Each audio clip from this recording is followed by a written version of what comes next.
وعلیکم السلام۔ آج میں مولانا عباس کے کچھ فضائل پیش کروں گا۔ وقت ہے دنیا کی تاریخ وفا عباس پر، ابتدا کوئی بھی ہو ہے انتہا عباس پر۔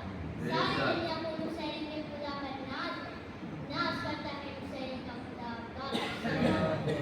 اللہم صلی علی محمد وآل محمد۔ عباس کون ہے؟ جن کے لیے تہجد میں مولا علی نے دعا کی۔ وہ علی جن کے حسن حسین جیسے بیٹے تھے اور کہا اے پروردگار مجھے ایک ایسا بیٹا عطا کریے جو کربلا میں میرے حسین کا۔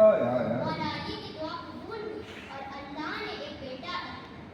مولا علی نے مولا عباس کو گود میں لیا، پہلے لبوں پہ بوسہ دیا، پھر آنکھوں پہ بوسہ دیا، پھر کانوں پہ بوسہ دیا۔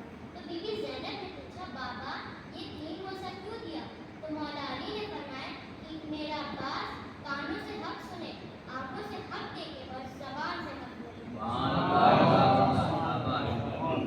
عباس کو بوسے نہیں عصمت کی سند دی جا رہی تھی سرکار۔ اللہم صلی علی محمد وآل محمد۔ عباس اس شیر کو کہتے ہیں جس سے دنیا کا ہر شیر ہے۔ مولا عباس کی ولادت کے بعد بی بی زینب نے مولا علی سے کہا بابا اپنا یہ بیٹا مجھے دے دیجیے۔ تو مولا علی نے فرمایا بیٹی آپ سے پہلے عباس کو حسین نے مانگ لیا ہے سرکار۔ اللہم صلی علی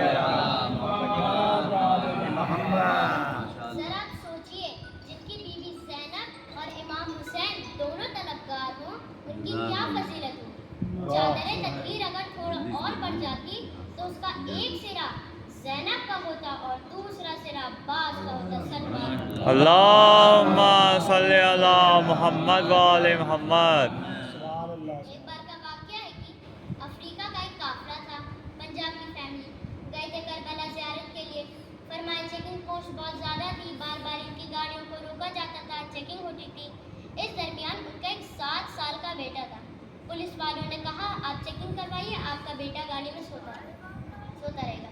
یہ خاتون چیکنگ کروا کے واپس آئیں تو دیکھا بیٹا سوتا رہا۔ پھر ان کی گاڑی نجف پہنچی، جب بیٹے کو اٹھانا چاہا تو بیٹا اٹھ نہیں رہا تھا۔ فوراً لے کے ہاسپٹل لے کے گئے، پھر ہارٹ بیٹ چیک ہوئی، تب پتہ چلا کہ بچہ مر چکا ہے۔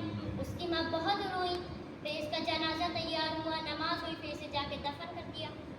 تھوڑی ہی دیر بعد اس کی ماں آئی اور کہا بیٹی چلو زیارت کو چلو۔ بیٹی نے کہا نہیں میں نہیں جاؤں گی۔ قافلہ چلا گیا زیارت کے لیے۔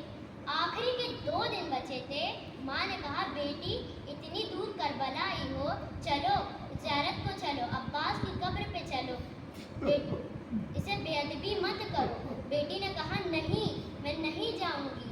پھر قافلہ چلا گیا پھر سے زیارت کے لیے۔ آخری کے کچھ دیر باقی تھے تو ماں نے کہا بیٹی چلو زیارت کو چلو، تو بیٹی نے کہا نہیں میں نہیں جاؤں گی۔ پھر اسے زبردستی لے کے گئے۔ بیٹی قبر کے سرحانے کھڑی ہو گئی، رو رہی تھی اور من میں یا باب الحوائج کہہ رہی تھی۔ تبھی اس نے دیکھا ایک 7 سال کا بچہ اماں اماں کر کے روتے ہوئے آ رہا تھا۔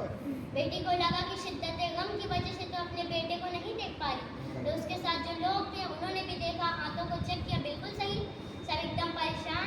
بیٹا رو رہا تھا۔ بیٹے سے پوچھا کہاں تھے؟ تو بیٹے نے کہا میں گاڑی میں سو رہا تھا، جب میری آنکھ کھلی تو میں لوگوں کی بھیڑ میں تھا، میں اماں اماں کر کے رو رہا تھا، تبھی میں نے دیکھا ایک گھڑ سوار ہے اور اس کے ساتھ ایک جوان ہے۔ اس گھڑ سوار نے میرے سے پوچھا بیٹا کس کی تلاش ہے؟ تو میں نے کہا کہ میں اپنی اماں کو ڈھونڈ رہا ہوں۔ تو اس گھڑ سوار نے کہا کہ بیٹے آؤ تم گھوڑے پہ بیٹھ جاؤ، میں تمہیں تمہاری اماں پاس چھوڑ دیتا ہوں۔ بچے نے کہا آپ مجھے ہاتھ دے تو میں گھوڑے پہ بیٹھ جاؤں گا۔ اس گھڑ سوار نے کہا میرے ہاتھ نہیں ہیں، میرے ہاتھ کٹے ہوئے ہیں۔ اس جوان سے کہا اسے گھوڑے پہ بیٹھاؤ۔ اماں میں گھوڑے پہ بیٹھ کے اس زری تک آیا۔ اس گھڑ سوار نے کہا بیٹے بس یہیں پہ رہو، تمہیں تمہاری اماں مل جائیں گی، جب تمہیں تمہاری اماں مل جائے نا تو انہیں میرا ایک پیغام دے دینا۔ بچے نے پوچھا کون سا پیغام؟